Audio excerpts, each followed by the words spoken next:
La fin de l'hiver approche. Les dernières jonquilles s'éteignent et font place aux anémones des bois. C'est à cette époque de l'année qu'Olivier et Marcel, accompagnés du jeune Antoine, protecteur en herbe des chouettes et faisant partie du groupe de protection des oiseaux de proie, va contrôler les 35 nichoirs à chouettes hulottes disséminées sur sa zone. À l'ouverture du nichoir, la femelle, souvent présente dans la journée, sera extirpée le plus délicatement possible. Ensuite, les jeunes seront à leur tour sortis et placés dans un seau en toile avant d'être descendus.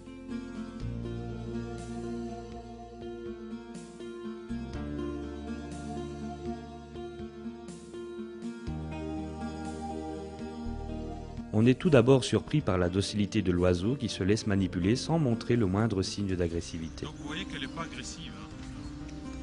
C'est ça qui est un plaisir avec les hulottes, c'est qu'elles ne sont pas agressives. Ce splendide rapace est pourtant muni de serres impressionnantes et son bec acéré laisse présager du sort réservé à ses futures victimes. Son plumage, couleur d'écorce, le rend très difficile à détecter. De plus, la surface dufteuse des grandes plumes à l'air supprime le bruit des coups d'aile. En vol, l'envergure de l'oiseau peut atteindre 1 mètre. Pour baguer et peser l'adulte, on utilisera la technique des fauconniers qui emmaillotent l'oiseau dans un sac de toile pour lui éviter tout stress. «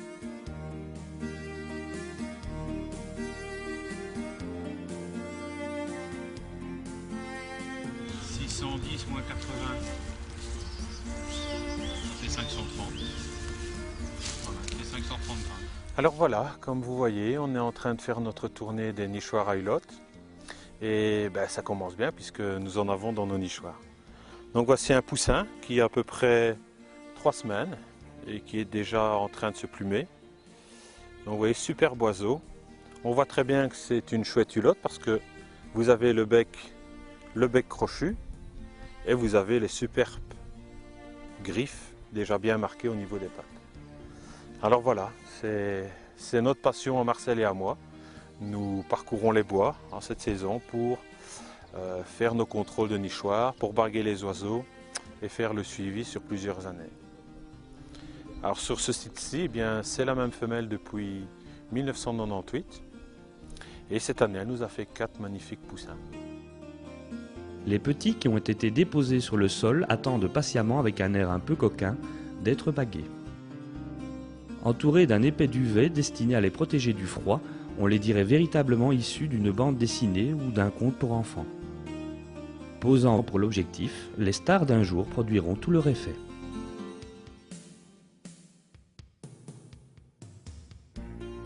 Bon voilà, moi je m'appelle Antoine, j'ai 14 ans, je suis passionné de la nature et des chouettes. Donc je m'occupe avec Olivier et Marcel de hulottes. Grâce à eux, j'ai une petite zone. Bon, tantôt on verra bien si je m'en sors. Et ouais, j'ai rien de très spécial à vous dire, à part la nature, c'est bien, il faut la préserver.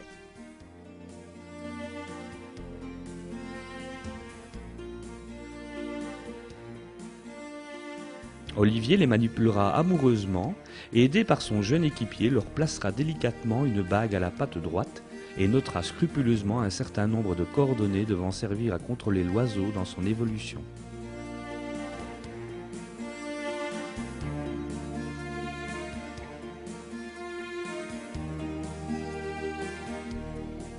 Ils seront ensuite mesurés et pesés méticuleusement. Après toutes ces péripéties, les jeunes oisillons seront replacés dans le nichoir, suivis de leur mère, nullement impressionnée par ces différentes manipulations. Alors ce qui est très important à savoir, quand on se promène au printemps dans les bois, on peut tomber sur un poussin de ce type, au sol. Il ne faut pas vous inquiéter, c'est tout à fait normal. Surtout ne le ramenez pas chez vous. La meilleure chose que vous devez faire, vous le prenez, vous le mettez sur un arbre et vous partez. Les parents vont continuer à s'en occuper, il n'y a aucune crainte à avoir.